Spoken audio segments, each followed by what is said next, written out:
जी हाँ, दोस्तों बिल्कुल इसी तरह की बात हुई है। शाहिद आफ़रीदी कह रहे हैं कि मेरे जो अपने दामाद हैं, वो ही गलत कप्तान हैं, ओडीआई के जो कप्तान उन्होंने बनाया हुआ है। बहुत से लोग इसके ऊपर तालियाँ भी बजा रहे हैं, लेकिन बहुत से लोग जो है ना वो बीच की बारीकी पकड़ेंगे कि सबके अंदर चक्कर क्या चल रहा है। ये जो है ना एक तो एक बात ये है कि शाहीन भाई को जो मशवरे दे रहे हैं ना, जो उनके ससुर हैं, ये बहुत अच्छे मशवरे देते हैं। जो दूसरे हमारे जितने भी हैं ना, जिस तरह बॉबी के जो आस-पास उनको मशवरे दे रहे हैं, मैं कहता हूँ बॉबी बहुत घटिया मशवरे तुझे देते हैं। और शादाब भाई के भी जो आस-पास मशवरे दे रहे हैं, बट खैर उनको क्या ही मशवरे मिलने हैं, उनकी तो बस सीट पक्की हुई है, वो इसी पे खुश हो रहे हैं। बट खैर ये शाहिद अफरीदी ने जो कहा है कि भई ये सिलेक्शन कमेटी ही सारी गलत है और इनकी सर्जरी होनी चाहिए, मैं बिल्कुल एग्री करता हूँ, इसी तरह होना चाहिए। और उन्होंने यही कहा है कि ये सिलेक्शन कमेटी ने जो है वो कैप्टन्स ही गलत बनाए हुए हैं। जो ओडीआई का कैप्टन है उसको टी20 आई का कैप्टन बनाया हुआ है और जो टी20 आई का कैप्टन है उसको ओडीआई का कैप्टन बनाना चाहिए। तो ये इस बेसिकली इशारा उनका इस तरफ है कि आगा सलमान को ओडीआई का कैप्टन होना चाहिए और शाहीन शाह अफरीदी को टी20 आई का कैप्टन होना चाहिए। थोड़ा-सा मैं आपसे इख्तिलाफ करूँगा। बेसिकली शाहीन भाई की तो किसी भी टीम में जगह नहीं बनती है, लेकिन ऑफ़ कोर्स इस बारे में अगर बात की तो बहुत बड़ा अज़ाब आ जाएगा। वो पाकिस्तान के प्रीमियम बॉलर हैं, उनकी हर जगह पे वो 10 में से 2 में परफ़ॉर्मेंस कर रहे हैं। इस बेस के ऊपर आप नेशनल टीम में नहीं हो सकते।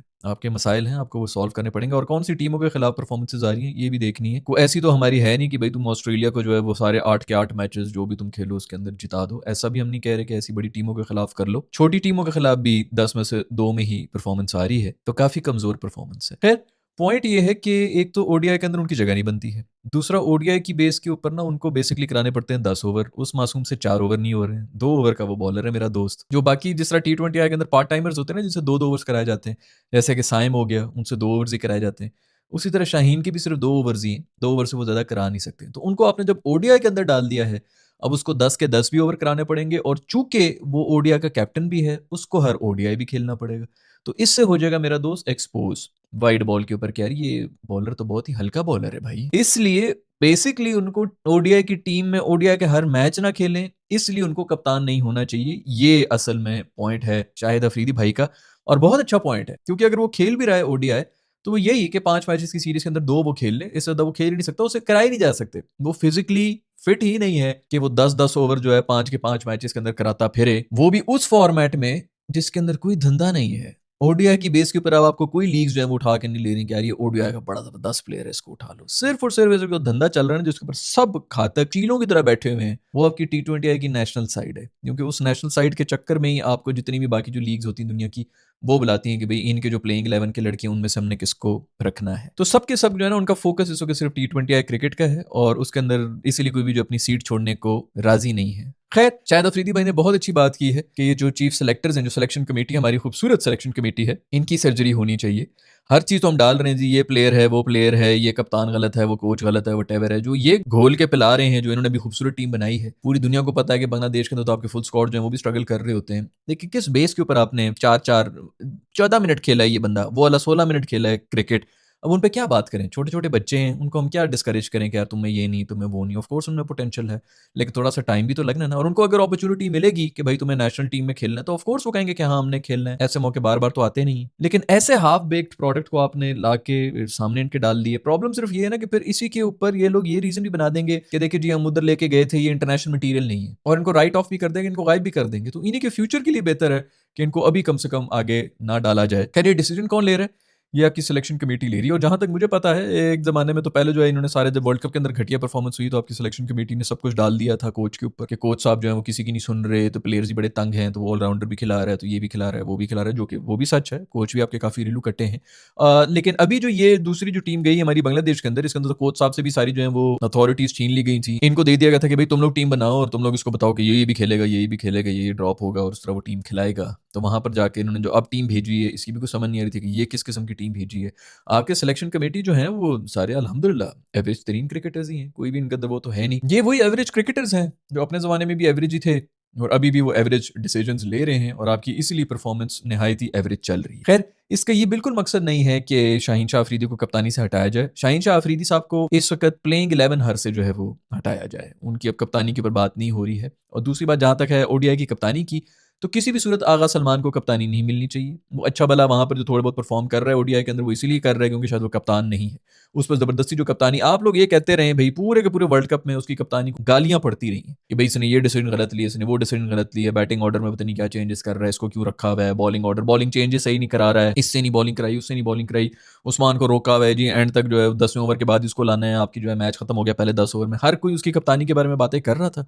अभी उसको हम क्यों बनाएं भी ओडीआई के अंदर अगर उसने परफॉर्म कर लिया? भाई हर बंदा जो परफॉर्म कर रहा है जरूरी नहीं कि वो कप्तानी भी कर सके। तो मेरा नहीं ख्याल कि उसको कप्तानी मिलनी चाहिए ओडीआई की, क्योंकि उससे तो टी20आई की कप्तानी जो है वो जस्टिफाई करना मुश्किल हो रहा है। अब पॉइंट ये है कि फिर ओडीआई के कैप्टन कौन होंगे? बहुत ही अच्छा पॉइंट है। मेरी तरफ से भाड़ में जाएं, बगैर किसी कप्तान के ही जाएं, क्योंकि कप्तान हो या ना हो, क्या टॉस के ऊपर जाके ये घटिया गलत डिसीजन ले रहे हैं? अंदर आके बॉलिंग चेंजेस जो कराने होते हैं वो कोई किसी को समझ नहीं आ रही थी कि किसने किसको कराना है। प्लेइंग 11 इनकी नहीं बन रही है, पहले दिन से चीख रहे हैं। ये अगर 300 भी बना लें, ये 400, हमने पहला मैच बनाया था जिसके हमने 100-100 रन बनाए थे, उसके अंदर मैं ये चीख रहा था कि भाई इन्होंने 270 भी बनाए होते ना तब भी चेज हो जाना था। क्यों? क्योंकि आपके पास 3 बॉलर्स खेल रहे थे। पहले मैच में भी 3 थे, दूसरे में भी 3 थे, तीसरे में भी 3 थे। आपने जो 290 रन खाए वहीं पे मैच खत्म हुआ था। ये एंड में आगा सलमान ने आके कल जो स्कोर कर लिया, सेंचुरी कर ली, कोई बात थोड़ी सी बन गई। अफरीदी के कैच वैच बच्चे हैं और इतने बच्चों बच्चों के आपके जो है एजें ऊपर निकली जो कि कैच में रन आउट कितने आपके बच्चे हैं। ये गेम तक आ ही नहीं रही थी। लोग कह रहे हैं जी फाइट की है, ये फाइट बांग्लादेश ने की है बकवास क्रिकेट खेल के। नहीं तो ये 200 से ज्यादा फिर रन नहीं, इवन अगर वो 50 भी मार लेता आगा सलमान, तब भी आपके 200 से 210 220 से ज्यादा रन नहीं होते। 290 के ऊपर ही गेम खत्म हुई थी जब आपकी इस खूबसूरत बॉलिंग अटैक के ऊपर वो लोग 290 मार गए थे। और ये उनका फेलियर है कि 290 पे वो रुके, वरना कम से कम भी 320 330 का तो जिस तरह उनको स्टार्ट मिला हुआ था उनके रन होने चाहिए थे। उन्होंने आपके मेन बॉलर्स को खेल लिया था, पीछे तो सारे रेलू कट्टे थे जिसके ऊपर उन्होंने नहीं मारा जो मारने का हक होना चाहिए था। और जितना लंबा वो एंकर कर रहे थे, 45 ओवर तक वो एंकर किए बैठे हैं, 5-5 विकेटें पीछे पड़ी हुई, बल्कि ज्यादा 6-7 विकेटें पड़ी हुई थी। मुझे समझ नहीं आ रही थी किस किस्म की बैटिंग कर रहे हैं। फिर भी इन्होंने 290 जो मारे हैं वो इसीलिए मारे क्योंकि आपकी बॉलिंग नहायत ही रेलू कट्टी थी। पहली के अंदर एक्सपोज इसलिए नहीं हुई क्योंकि आप लोगों की टीम जो है पूरी कोलैप्स हो गई थी, बैटिंग में कोलैप्स हो गई थी। दूसरे वाले के अंदर जो है वैसी माहौल इस तरह मचा हुआ था, आपकी बैटिंग चल गई थी, उन्होंने मारना था, उस चक्कर में डकवर्थ लुईस वगैरह और वटेवर तो उसके अंदर भी छुप गया था। लेकिन मैं तब से बोल रहा था भाई ये आपकी नहीं चलेगी, और अभी तो ये बांग्लादेश के खिलाफ आपका नहीं चला है। तो ना आपकी टीम कॉम्बिनेशनें बन रही हैं, ना आपके टॉस जीतने के बाद कोई अच्छी डिसीजन हो रही है।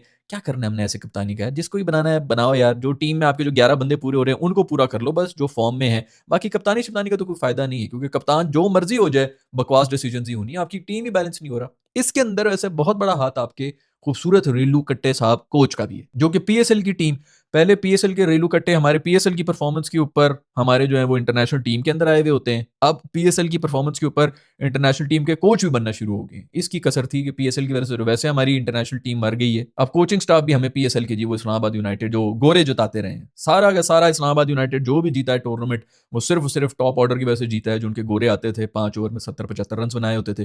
पीछे हमारे पूरी पीएसएल की जो औकात है वो 160-170 रन की है। 170 आपने रन बनाए हो, 5 ओवर में अगले 70 करके चले गए हो, तो पीछे 15 ओवर के अंदर आप लोग 100 रन नहीं बना सकते। टी20 आई इसी तरह की खेल के वो सारे जीत गए, क्योंकि आपके गोरे जो है टॉप ऑर्डर टॉप 3 इनके वही होते थे, गोरे होते थे, वो मार के मैच ही खत्म कर दिया करते थे पहले 6-7 ओवर के अंदर। उस बेस के ऊपर हमारे जो है गोरा साहब कोच आए हुए और वो आके कोचिंग कर रहे हैं। बट खैर कोचिंग तो जैसी है ही है, आपकी सिलेक्शन कमेटी भी नहायत रेलू कट्टी है। जिन लड़कों के ऊपर 1 साल से इन्वेस्ट कर रहे थे, अभी इनको अगर बाहर किया था जब उनको डालने की बारी आई थी, उनको निकाल दिया। जिन लड़कों के ऊपर 1 साल से टी20 अंदर के इन्वेस्ट कर रहे थे वर्ल्ड कप से पहले जो है उनको निकाल के बाहर कर दिया।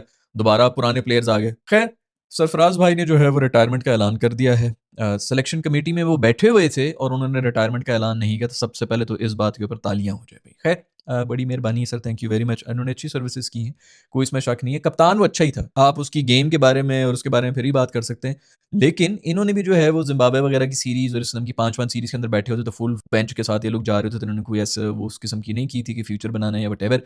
बट खैर यंग टीम के साथ था। अभी के जो इस वक्त आपके जो रेलू कट्टे जितना भी रिकॉर्ड चल रहा है पिछले 6 साल से, उससे लाख दर्जे बेहतर रिकॉर्ड था जो भी था इसका। जैसे मैंने पहले भी कहा कि वो कप्तानी की बेस में टीम के अंदर थे। उस जमाने में वैसे भी B, C, D, E teams बहुत ज्यादा आ रही थी, क्योंकि नया नया जो है पाकिस्तान के अंदर इंटरनेशनल क्रिकेट भी हमने करना था। तो उस जमाने में काफी ज्यादा BE टीम्स थी जिनको हमने हरा हरा के हम बड़े खुश भी हो रहे थे। लेकिन फिर भी सर्विसेज उसकी हैं बंदे की, और कम से कम जो सबसे बड़ी बात है इस बंदे की वो ये है कि इन्होंने बड़ा ज़र्फ दिखाया है। जब इनको कप्तानी से निकाला गया था उसके बाद भी ये बैठे हुए थे, टीम से भी ड्रॉप हुए होते थे, और उस जमाने में कोई वैसे रीजन बनता नहीं था कि इनको क्यों कप्तानी से निकाल दी, क्योंकि कम से कम कप्तानी का रिकॉर्ड तो उसका अच्छा था। आप ये कह देते कि भाई बैटिंग भी ओके ही कर रहा था, कोई ऐसा तो नहीं है। चलो ठीक है, रिजवान जो है उस जमाने में फिर भी थोड़ा चढ़ गया था तो उसकी जगह बन रही होती थी। लेकिन फिर भी इस बंदे को निकालने के बावजूद मीडिया पे भी बैठे होते थे, बाहर ही बैठे होते, कभी आपने कोई इस किस्म की छोटी बात नहीं सुननी होती थी। जो घटिया भी अभी हर तरह के आपके वो घटिया प्लेयर्स जिनको बार बार मौके मिले, बार बार उन्होंने जलील करवाया, ग्लोबल लेवल के ऊपर पाकिस्तान को जलील करवाया, कोई इंप्रूवमेंट नहीं। इससे भी मसला, उससे भी मसला, सारे सारे सारे लोग गंदे थे, ये बहुत अच्छे लोग थे। वो अब हर जगह के ऊपर बैठ के बहुत बड़े-बड़े भाषण दे रहे हैं और हर किसी को गालियाँ दे रहे हैं। हमारे लोग तो अब हँस रहे हैं, खुश हैं बड़े कि जिनको गालियाँ पड़ रही हैं, उनको गालियाँ पड़ रही हैं। लेकिन भूल गए कि जब इनको मौके दिए जाते थे, इन्होंने आके जो गंद किए होते थे इंटरनेशनल लेवल के ऊपर। हर बंदा बोल रहा है, सरफराज नहीं बोला, उस वक़्त भी नहीं बोला, हालाँकि उसके पास थे भी। जैसे मैंने पहले ही बताया कि कम से कम जो भी कह लो भई, जैसी भी टीमें थी, जो इसको भी हमने जिताया, जिससे भी हम हारे हैं, जिनसे भी जीते हैं, जो भी वर्ल्ड कप, चैंपियंस ट्रॉफी जो भी जीते हैं, कम से कम रिकॉर्ड तो था ना उस बंदे के पास, जिसकी बेस के ऊपर वो बात कर सकता था। और वैसे भी एज़ मैंने कहा कि एज़ अ कैप्टन बहुत अच्छा था। लेकिन मुझे याद है कि 2019 वगैरह में इसकी जो कप्तानी भी हुआ करती थी, ग्राउंड के बीच में निहायत वो जज़्बाती हुए होते, कमेंटेटर्स कह रहे होते थे, रगें फूली हुई होती थी, हर एक पे चीख रहा होता था, बॉलर जो है मुड़ के देख ही नहीं रहे होते थे। ये सब कुछ भी हुआ है। किसी हद तक मैं उससे इसलिए भी एग्री करता हूँ कि हमारे जितने ढीठ हैं माशाल्लाह प्लेयर्स, उन पे इस तरह का जो है दिमाग खपाना ही पड़ता है। तो वो शायद खपा रहे थे, लेकिन वो ग्राउंड के अंदर अच्छा नहीं लग रहा होता था। आखिरी 1 डेढ़ साल जो था उसके अंदर वो होता रहा है कि इनके प्रॉपर नर्व्स जो हैं वो कंट्रोल से बाहर होते थे और सारे के सारे प्लेयर्स जो है ना प्रॉपर टेंशन में खेल रहे होते। But still as a captain वो अभी भी आपके जितने पिछले 7 साल में जो लोग आए हैं उनसे बहुत ही बेहतर था। ये भी वीडियो का एक स्क्रीनशॉट ले लो। ये जनाब आपके अब नए कोच भी बन के आएँगे। इनको जो भेज रहे हैं ना एज़ अ मेंटर अंडर 19 का इधर-उधर हर जगह जो है वो शाहीन के साथ भी मेरे ख्याल में ये थे। ये कन्फर्म आपके टीम के कोच भी बनेंगे और स्पेशली जब ये अभी गोरे के ऊपर सारी बातें आ गई, गोरे ने तो ज़्यादा सुनना नहीं है, उसके ऊपर थोड़ी सी सख्ती करेंगे, उसने कहना थैंक यू वेरी मच, अपने पैक करके बैग जो है वो निकल जाएगा। पहले ही मैंने आपको बताया था ये 1 साल के लिए आते हैं, जब तक इनको बात समझ आती है ये लोग भाग जाते हैं, क्रिकेट हमारा उधर ही बैठा रहता है। पिछले वाले भी आए थे, यही बोला था कि 1 साल के अंदर ये भाग जाएंगे, वो लोग भी भागे हैं, अभी ये भी आए, मिकी भी भाग गया, वो पिछले बाद जो है वो भी भाग गए, अब ये भी जो आया है ये भी अब भाग जाएगा। लिखवा लो, मेरी इस वीडियो का भी स्क्रीनशॉट ले लो, फिर सरफराज वगैरह सब कुछ आ जाएंगे। हमारी क्रिकेट उधर ही है जो आज से 3 साल पहले थी, जिन प्लेयर्स के ऊपर हम रो रहे थे वो उधर ही बैठे हुए हैं, क्योंकि आपके कोच कोई टिके नहीं है। जो अपने नए विजन के साथ आते हैं, उनके पास ये प्लेयर्स आके कहते हैं कि अब ठीक है, अब हमारी सुलह होगी, अब हम सब ठीक हो जाएंगे, बस आपने आके मेरा मसला सॉल्व करा दिया है, आप बिल्कुल ठीक हो जाएगा। ये भी खुश हो जाते हैं कि अब बिल्कुल ठीक हो जाएगा। साल बाद पता चलता है कि ये ही घटिया प्लेयर था भाई। अब ये वही सारे प्लेयर्स उसके ऊपर सारा डालेंगे मलबा जो इससे पिछले वालों पर डाल रहे थे, उस चक्कर में जो है वो अपनी सीट बचाने के चक्कर में हर कोई लड़ रहा है। आपके सरफराज अभी से मेरी वीडियो के ये ले लो, कोच भी आ जाएंगे, ये निकलेगा और आपके कोच भी सरफराज आ जाएंगे। टू बी वेरी ऑनेस्ट, मैं उसको माइंड नहीं करूंगा, क्योंकि वो जैसे मैंने पहले ही बताया कि एज अ कप्तान जो है वो कम से कम बेहतर था। मुझे लग रहा है कि कम से कम वो डिसीजंस वगैरह बेहतर ही ले लेगा। आई डोंट नो यार, लेकिन आपको एक्सपीरियंस होना चाहिए। कौन सा गोरा है वैसे भी जो पाकिस्तान में आके आपकी कोचिंग करने की कोशिश करेगा। सो आई डोंट इवन नो कि इट्स अ गुड थिंग और bad thing, but most probably आपके कोच भी अब बनने वाले हैं, क्योंकि ये वाला जो है ना ये भागने लगा है। बट जहां तक बात है सर्जरी की, तो बिल्कुल वो होनी चाहिए। आपकी जो सिलेक्शन कमेटी है निहायत घटिया डिसीजन, बहुत ही घटिया किस्म के प्लेयर्स हैं। अब प्रॉब्लम सिर्फ ये है ना कि अब आपके ये जो आएंगे, जो नई आएगी, उसने आके फिर पुराने प्लेयर जिनको ये भी निकालने की कोशिश कर रहे हैं, जो अल्लाह अल्लाह करके जो मतलब 3 साल पहले होना चाहिए था, अब वो 3 साल फिर से जलील हो के किसी को अगर बाहर कर रहे हैं। मोस्ट प्रॉब्ली अब वो बाहर होने ही वाले हैं, तकरीबन उनका चैप्टर खत्म हुआ, ये लोग सब चेंज हो जाएंगे, नए लोग आ जाएंगे, फिर आपके दोबारा से जो है यही लोग वापस आ रहे होंगे पीएसएल के अंदर, वो परफॉर्म करेंगे। और पीएसएल का स्टैंडर्ड इस वक्त दुनिया का सबसे बड़ा स्टैंडर्ड बना हुआ है।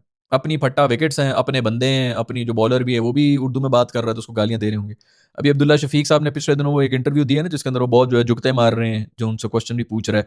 अल्लाह की कसम यार, ऐसी कभी जबान ना तब निकाल लिया करो जब कोई गोरा या कोई इंडियन आगे खड़ा हुआ होता है ग्राउंड के अंदर। वहां पे इनकी गिच्ची बंद हुई होती है, बोलती बंद हुई होती है, इनके कॉन्फिडेंस की ये लेवल होती है। आप लोग हजार दफा मैंने कहा इनके डोमेस्टिक के मैचेस देख लें, इनके पीएसएल के मैचेस देख लें, इनका कॉन्फिडेंस देखा करें, जिस तरह ये एग्रेशन दिखा रहे होते हैं। ऐसा कुछ नजर नहीं आ रहा तो आपके इंटरनेशनल में, क्योंकि अंदर ही अंदर कॉम्प्लेक्सेस हैं। आप अगर एक जगह पे एक तरह का आपका एटीट्यूड है ना, फिर वो हर जगह पे होना चाहिए। आप अगर नहीं है, किसी पे नहीं चढ़ते हैं, कोई बात नहीं, आपकी तबीयत में नहीं है, बड़ी अच्छी बात, लेकिन फिर हर जगह पे सेम होना चाहिए। इधर आके देसियों के सामने जब उर्दू में बात कर ली तो तुम लोग जो है सारे बीच में से जुगते भी निकल रही, तो एटीट्यूड भी निकल रहा है, बहुत ज्यादा मजाकी भी हो गए हो। ऐसा कॉन्फिडेंस कभी दिखा दिया करो इंटरनेशनल लेवल के ऊपर, वो नहीं आ सकता। वहां पर जाके सबकी जो है बोलती बंद हुई भी होती है। ऐसे लोग चाहिए जो पीएसएल में परफॉर्म ना करें, इंटरनेशनल लेवल के ऊपर जाके परफॉर्म करें, क्योंकि अभी तो ये सब हीरो बन जाएंगे। 4 से 5 दिन आप लोग देखना कि कैसे जो है सीटी बजेगी और इश्तहारी सुपरस्टार जो है वो आपके फिर से सुपरस्टार्स बन जाएंगे। बांग्लादेश से हम लोग सीरीज हार चुके हैं। निकाले वाला मैच भी जो है वो 290, हम तो वैसे तो बड़ा हमने फाइट कर लिया था, लेकिन कोई फाइट नहीं किया था। एक सलमान अली आगा ने फाइट की थी, उसकी बेस के ऊपर कभी भी टीम्स को जीतना चाहिए। नहायत घटिया टीम परफॉर्मेंस थी। बॉलिंग में भी हमने घटिया परफॉर्मेंस की थी कि 300 रन खाए हुए थे, 290 खाए हुए थे, तो मस्ट विन वो था। टॉस भी घटिया था जो कि हमने जीत के उनको बैटिंग दे दी। आपने तभी दी थी ना कि भाई आप जो है वो इनको 200 210 20 के ऊपर रिस्ट्रिक्ट कर देंगे, तो आप वहां पे भी रह गए थे। और फिर बाद में अगर आपने बैटिंग कर भी ली है तो टॉस इसीलिए आपने जीत के पहले बॉलिंग की थी कि बाद में ड्यू आएगी, तो ड्यू में आपने बैटिंग करके कोई कमाल नहीं किया है। आपके 80 के ऊपर मैं हमें 5 एक आउट थे, तो मुआवजा हो गया कि आपने जो है यहाँ तक बात आ गई। और हर रोजाना हर दफा नहीं होता कि कोई बंदा सेंचुरियां मार रहा हो और गेम आपकी बन जाए। जितने वैसे भी बहुत से चांसेस बांग्लादेश ने भी छोड़े हैं, जो कोई और टीम होती तो बहुत पहले खत्म करके बैठी हुई होती। और मैं सिर्फ कैच ड्रॉप की बात नहीं कर रहा, रन आउट में ये वो और लेट भागना कैच के लिए, उन सब चीज़ों के बारे में बात कर रहा हूँ। उस लिहाज से पाकिस्तान को पूरा का पूरा मौका मिला हुआ था, इसीलिए हम पहुंच गए थे। इसके ऊपर डिटेल वीडियो है जो कि मैंने कल के मैच के बाद ही बनाई हुई थी, यहाँ पर मैं कहीं डाल दूंगा, अगर आप लोग नहीं देखी तो वो भी देख सकते हैं। मैं मिलूंगा आप लोग से नेक्स्ट वीडियो के अंदर। अपना ख्याल रखिएगा, अल्लाह हाफ़िज़।